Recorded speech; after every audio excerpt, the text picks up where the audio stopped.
irmãos, em nome de Jesus. Saúde a igreja na paz do Senhor. Coisa gloriosa estar na casa do Senhor nessa noite.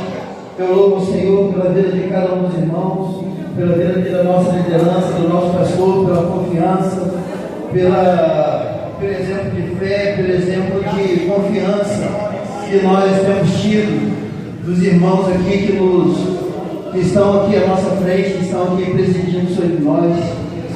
E eu me sinto verdadeiramente honrado, irmãos, porque tantos homens de Deus aqui nessa noite, que o Senhor nos escolheu. Tantos homens de Deus mais capacitados aqui nessa noite, que o Senhor nos escolheu. É isso? E eu tenho uma palavra de Deus para a sua vida nessa noite. Nessa noite, Deus tem uma palavra de vitória, Deus tem uma palavra de renovo, Deus tem uma palavra de vida para a sua vida nessa noite. Aleluia. E o texto do nosso tema, irmãos, 2 Coríntios, capítulo 4, verso 7, que nos diz que nós temos um tesouro. Não é isso? Nós temos um tesouro em vasos de barro, para que a excelência do poder seja de Deus e não de nós. Para que os irmãos possam entender o que Deus tem para a sua vida nessa noite, eu gostaria de fazer uma breve viagem com os irmãos.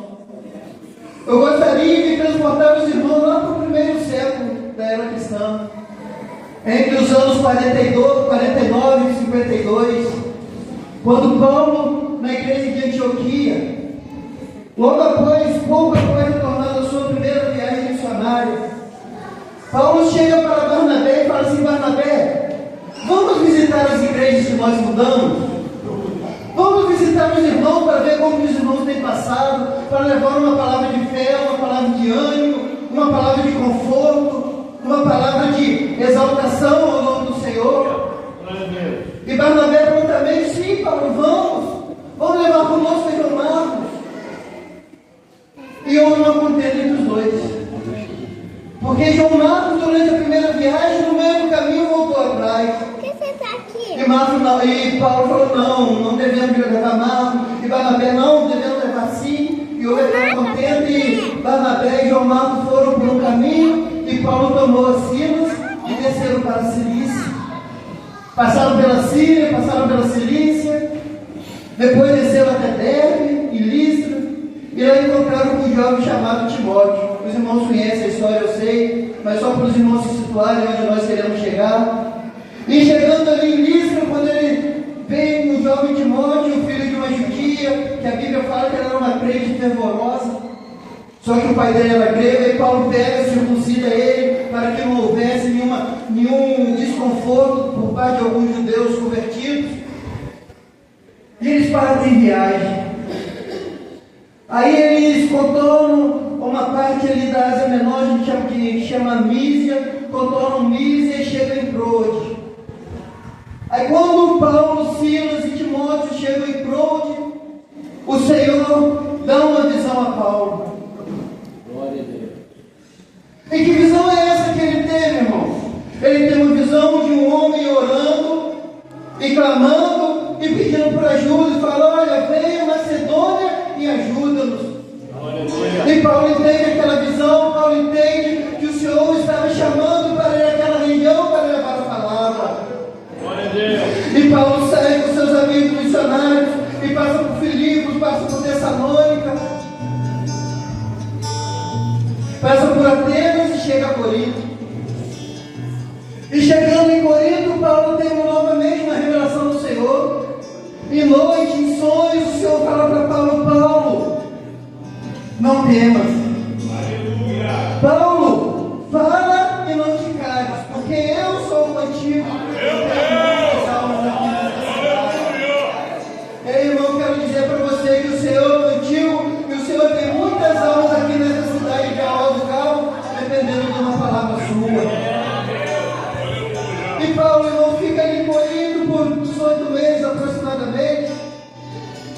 E foram 18 meses de amor, 18 meses de dedicação, 18 meses de oração, de jejum, de palavra, de cuidar de novos convertidos, de ensinar o caminho do Senhor para aquelas pessoas que não conheciam o Senhor. veem, irmãos, que o Senhor fez uma obra tão grande ali, através de Paulo. Fez uma obra tão grande, irmãos, que a igreja de Corinto é uma igreja extremamente avivada. Era uma igreja cheia de dons espirituais. Ali havia dons de revelação, palavra de sabedoria, palavra de ciência, dons de poder, dons de cura, dons de línguas, revelações de línguas. E Deus operou maravilhas ali naquele lugar. Eu imagino Paulo, irmão, depois desse breve período com aqueles irmãos, voltando para a sua igreja de Antioquia e com o coração jubiloso. Oh, irmãos, eu imagino Paulo olhando para a obra que Deus fez e glorificando a Deus em seu caminho de volta. Só que passado algum tempo, irmãos, o que acontece na igreja de Corinto? Aquela igreja que outrora cheia do poder de Deus, aquela igreja que outrora cheia de dons do Senhor, aquela igreja que outrora estava transbordando na graça, começa a ter alguma coisa ali, irmão. Começa a ter alguma coisa ali, irmão, que não estava agradando o Senhor. Começa a discórdia, dissensões, partidarismo. Não, eu sou de Paulo. Não, eu sou de Apolo. Não, eu sou de Pedro, eu sou de Cristo. Irmão, Jesus falou, irmão, certa vez, que uma casa dividida, ela não subsiste. O reino dividido, ele não pode prosperar. De toda divisão que é por terra hoje, em nome de Jesus. Que tem aqui nesta noite Arão e Ur para segurar as mãos de Moisés.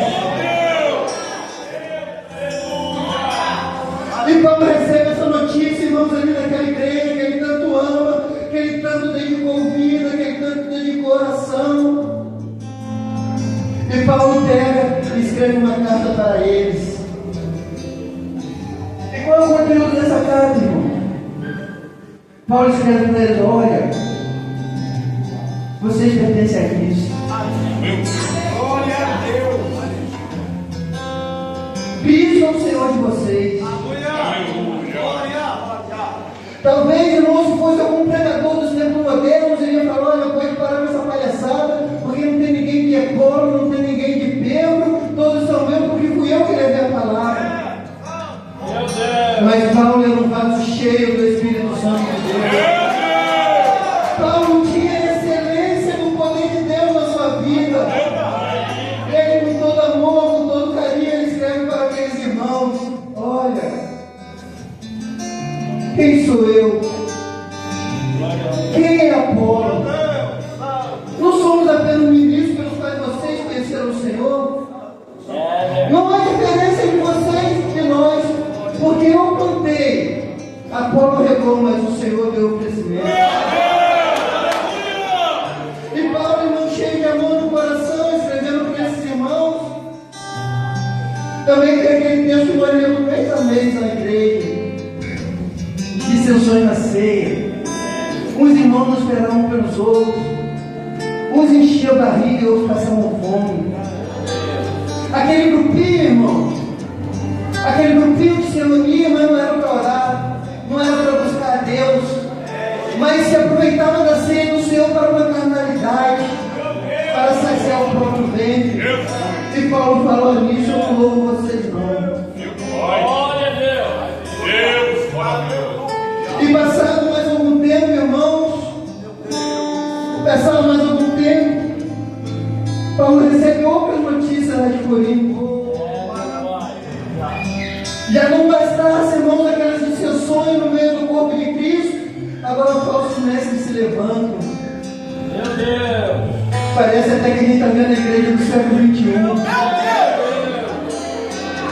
Não estou falando da igreja de Arraial do Cabo, não, irmão. Estou falando do corpo de Cristo do século XXI. Porque aqui nessa igreja há homens de Deus, há mulheres de Deus, há homens e mulheres que têm compromisso com o reino. E agora chegam pessoas ali naquela igreja, irmão, querendo tirar autoridade de Paulo. Não plantou, não regou. Quem você tem dado ouvido? Quem tem sido os profetas que você tem ouvido? Muitas das vezes a gente quer movimento e não quer palavra. Mas o movimento de Deus ele vem pela palavra. É a palavra que produz vida. E a presença dele está neste lugar, irmão. E aqueles consulenses querendo desviar aquela igreja do caminho. E Paulo se vê na obrigação de escrever para eles novamente. Só que Paulo está lá pessoalmente. Paulo faz uma segunda visita à igreja de Corinto, chega lá, ele não é bem recebido. Olha aí, irmãos, o que isso me diz. Olha aí, irmãos. A gente começa a dar ouvido a vozes erradas. E aquela chama que um dia ardeu no nosso coração, ela começa a se apagar. E aquela voz de Deus a gente para de ouvir. E começa a entrar outras coisas. É o que estava acontecendo na igreja de Corinto. E Paulo fica entristecido, irmãos, e como não se entristecer com uma situação dessa? Pessoas que eu tanto amo, pessoas que eu tanto dedico, pessoas que eu tanto amo, agora olha para mim e me despreza. Mas como eu já disse, Paulo é um homem de Deus. E Paulo volta e escreve: olha, eu não vou ter mais com vocês com desprezo, porque vocês são minha alegria. E se vocês que são minha alegria se entristecem comigo, como que eu vou me alegrar? E Paulo, escrevendo essas palavras, começa a fazer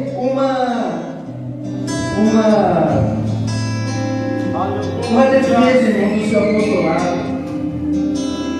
Paulo, irmãos, ele não precisava defender para ninguém quem ele era. Mas quando a gente lê, irmão, na segunda carta do apóstolo Paulo aos Coríntios, ele fazendo uma defesa do seu apostolado, ele na realidade não está defendendo a si mesmo, ele está defendendo os coríntios. Ele está trazendo à memória tudo aquilo que ele viveu em Cristo e que os coríntios nem sabiam. Pelos frutos. Não foi isso que a gente aprendeu ontem? Pelos frutos. E Paulo começa, irmão, a demonstrar os frutos. Mas que frutos é esse que Paulo demonstra? Perseguição.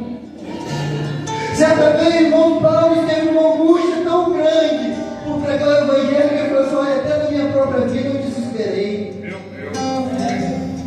Mas como a minha confiança estava no Senhor, eu já tinha em mim mesmo a sentença de morte. E o Senhor é aquele que tem poder para ressuscitar dos mortos. E Paulo vem trazendo essas coisas à memória daquele povo, com o objetivo de trazê-lo de volta para a presença do Senhor. Ô irmão, deixa eu falar uma coisa para você. Provavelmente muitos homens de Deus que estão aqui nessa noite, muitas mulheres de Deus, talvez tenham passado por provações de seus ministérios. Talvez tenham passado por momentos difíceis, momentos de desilusão, momentos que alguém olha para você e não acredita em você. Muitas das vezes pessoas vieram para te abraçar e te desprezam. E como não se entristecer, irmão? Mas eu quero dizer para você, irmão, que vale a pena passar por essas tribulações em prol do reino. Vale a pena, irmão, a gente sofrer essas perseguições por causa do reino.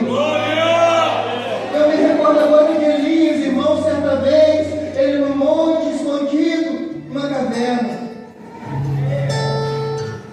Ele reclamou com o Senhor: Senhor, tem sido tão zeloso. Deus não tem sido tão zeloso pelo Senhor, mas eu estou só. Ô irmão, muitas das vezes a solidão do ministério, irmão, é algo comum a homens que foram chamados por Deus. esposa não te entende, o seu filho não te entende, a sua igreja não te entende, mas o Senhor dos céus, Ele te entende.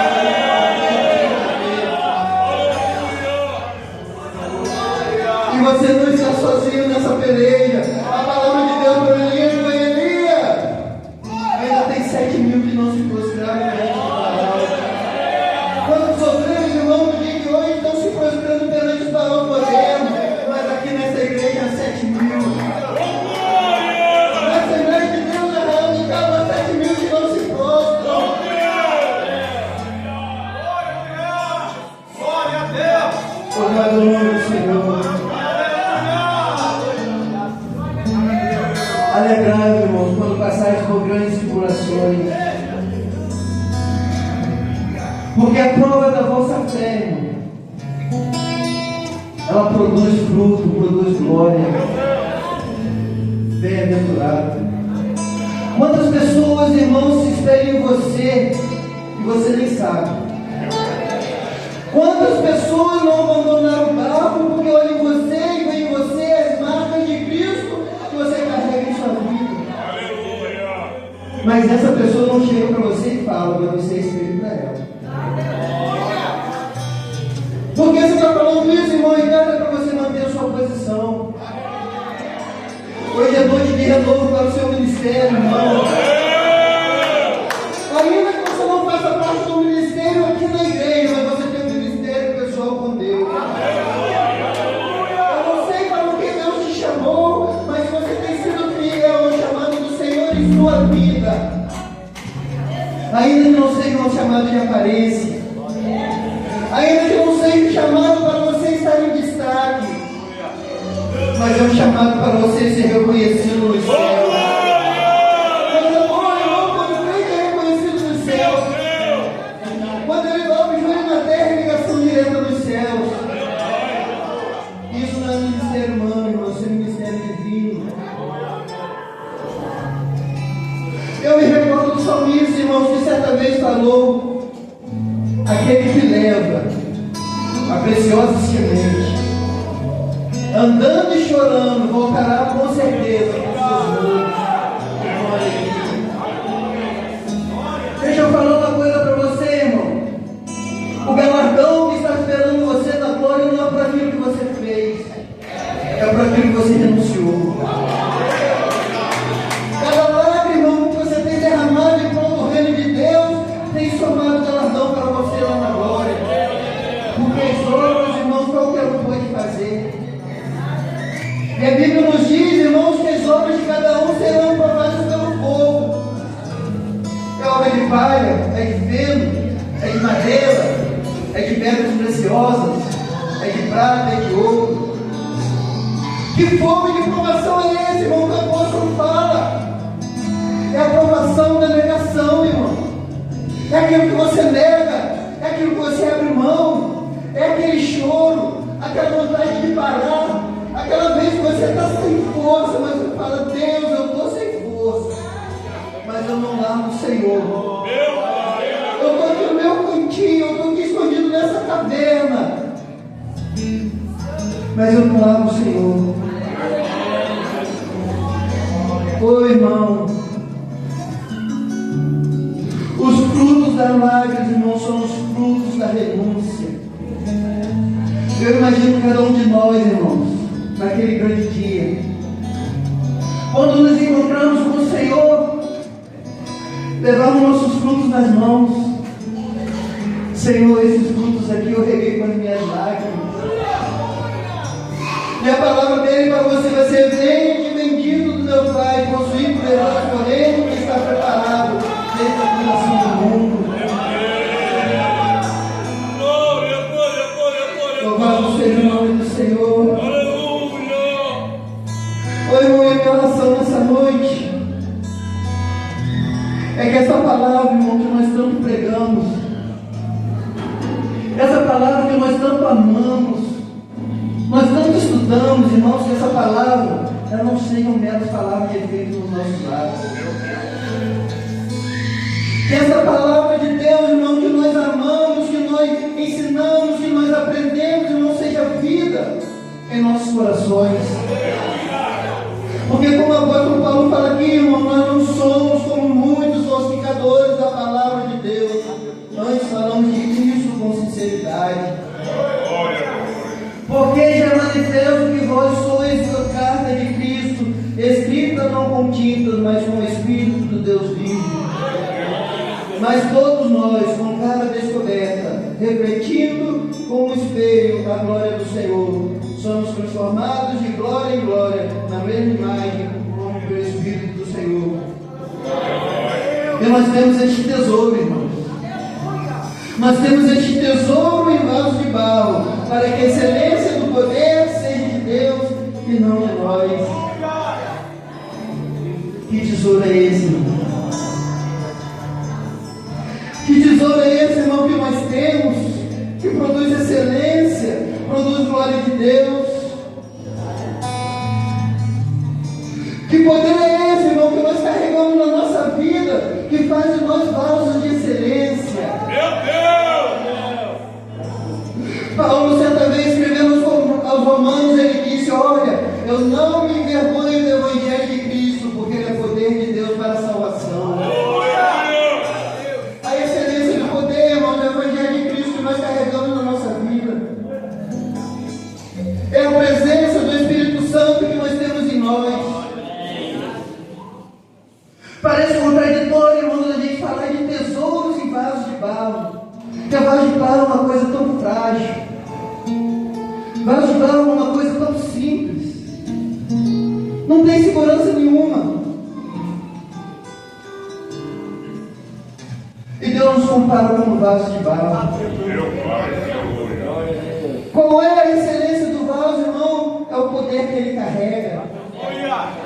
E quando a gente fala de vaso, irmão, a gente lembra de uma palavra de Jesus, que o reino dos céus é semelhante a um homem que achou um tesouro escondido em um campo. Meu Deus!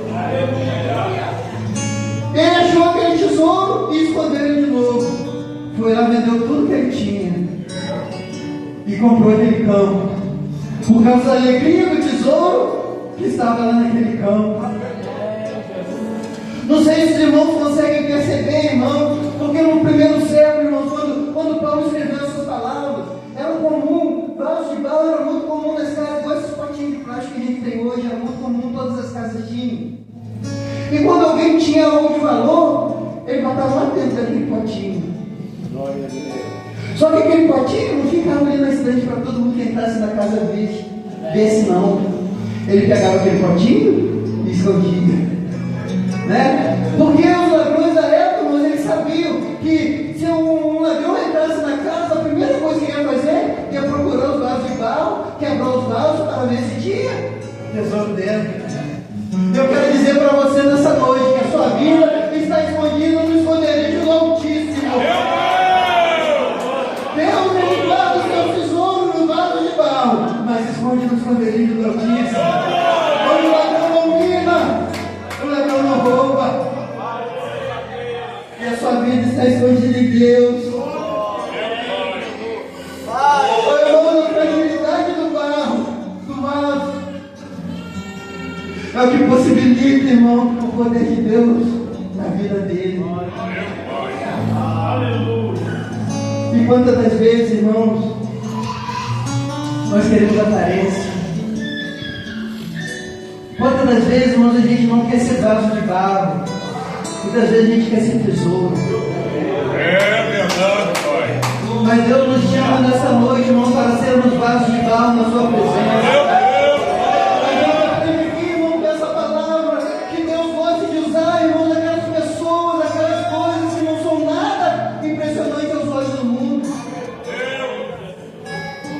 Deus escolheu as coisas loucas deste mundo para confundir as sábias. Glória a Deus! Aleluia! Deus chama as coisas loucas deste mundo para confundir as sábias. E o próprio Cristo, irmão. Isaías, no capítulo 53, ele escreve que nós olhando nós para Cristo, a gente não via nada nele para desejá-lo. olhando nós para Ele, nenhuma beleza vimos para que desejasse. Ele era um homem de dores, um homem experimentado no trabalho. Olha, irmão, Jesus trabalhou pesado. Um homem experimentado no trabalho é um homem que ralou. É um homem que trabalhou duro. Jesus, ele trabalhou duro. A gente não sabe, irmão.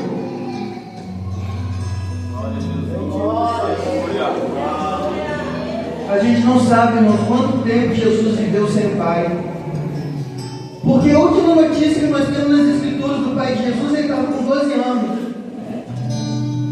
A gente não sabe com quantos anos Jesus tinha quando o pai dele morreu. Mas o fato é, irmãos, que a partir da morte do pai dele, ele teve que assumir a mãe, assumir os irmãos. Por isso que Isaías fala, olha, ele era um homem experimentado no trabalho. Jesus não andava à toa não, irmãos. Talvez você se sente tão ocupado com seus afazeres. Jesus sabe o que é isso. Muitas das vezes você tem que colocar junto as suas atividades, a sua responsabilidade com a sua família, a sua responsabilidade com Ele. E o seu Deus sabe o que é isso, porque Ele viveu na pele. Por isso, irmão, que o escritor dos Hebreus ele fala que nós temos um sumo sacerdote, que ele é perfeitamente capaz de nos entender, de se compadecer das nossas fraquezas, porque ele sabe como que é.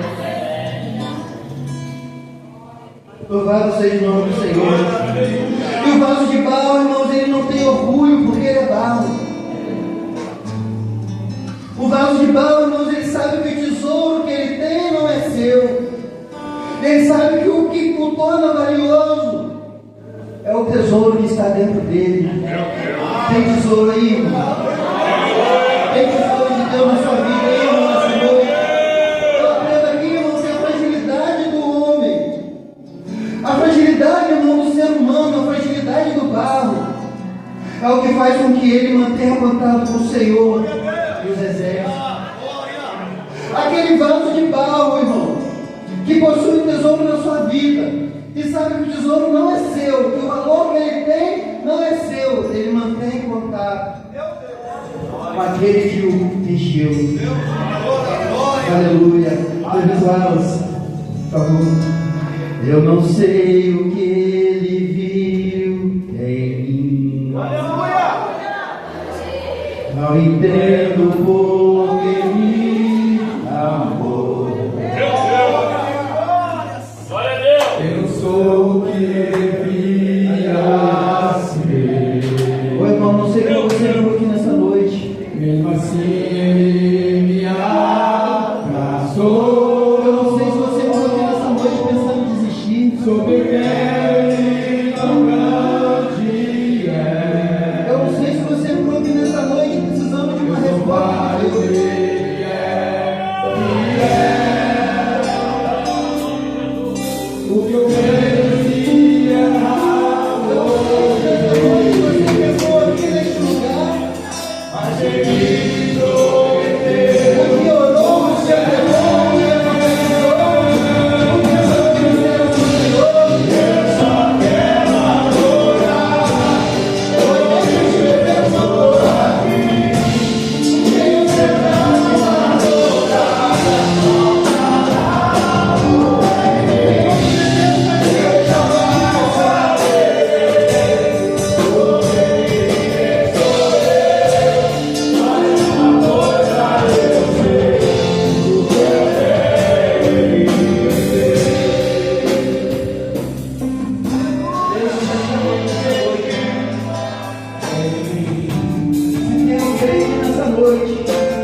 oportunidade, em nome de Jesus. Eu louvo o Senhor pela